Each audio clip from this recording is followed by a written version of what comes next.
Hello everyone, today I'll be working on a 2013 Hyundai Accent SE, and what we will be doing is changing out the cabin air filter. I will put a link in the description where I got this at on Amazon.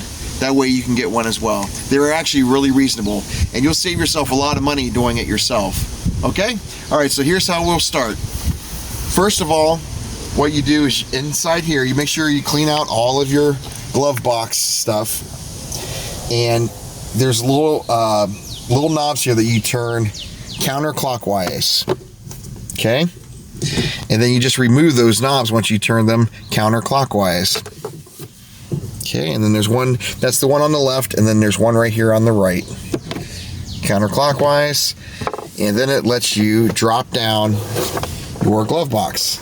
Pretty simple. Okay, so this is where your cabin air filter is once you get in your glove box. And this little pinch clip here, you have to pinch one on the right side and one on the left side in order to remove your air filter. It's actually really easy. You put your finger on it, you pinch it like this, okay? And once you pinch, you see you got the one side out. You go to the other side here. Here's the other one. You pinch that, and now this cover comes out. That is super nasty. Okay, you see what it looks like? Foul.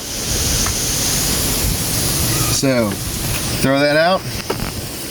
Here is your new filter, and the cool thing about these filters that I bought, you get two of them. So, you have one for now and one for later. Okay, so when you're putting in your new cabin air filter, you want to note the direction of the airflow, and you want that arrow pointing down, okay, when you install that. So here's the new filter, and this particular one, you have the green, and you want that going on, you want that facing down, okay? And again, there's your arrow. So you put that inside. Okay. Okay, so we're going to just put the cover back on, and again, here's a close look at those pinch clips. In case you weren't able to find them earlier. It's a really good view of them, okay? And these little points, you want to go, there's a little space underneath your air filter where those points like just kind of rest up underneath there. Okay? And it's pretty simple. You just put it in there and push, and they snap in place.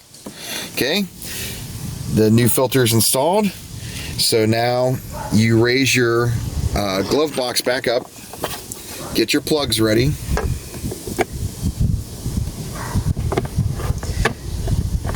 okay, and I want to show you these. There's some grooves there, so you have to make sure that you get them in the grooves correctly. Alright, so you raise it up enough to get them in there, find the correct grooves, and twist it clockwise until they snap. Okay, it's in there, secure. Now do the right side. Same deal. Do it clockwise. It's snapped in place. Glove box is good. You put all your junk back in your glove box. Okay, everybody. Hopefully you enjoyed this video. Make sure you hit the subscribe button. Make sure you hit the like button. And if you have any comments or questions, make sure you leave it in the comment section below. Okay? And like I said, this will save you some money doing this, and it's not that hard of a job to do. I think at some of the car places, it could cost about $80 for them to do it for you, so save yourself some money. Again, these filters weren't that much. Okay, hopefully you liked that video, and make sure you hit the subscribe button and the like button, and leave some comments. And keep tuning in for some other videos like this one. Thanks again for tuning in. Catch you next time.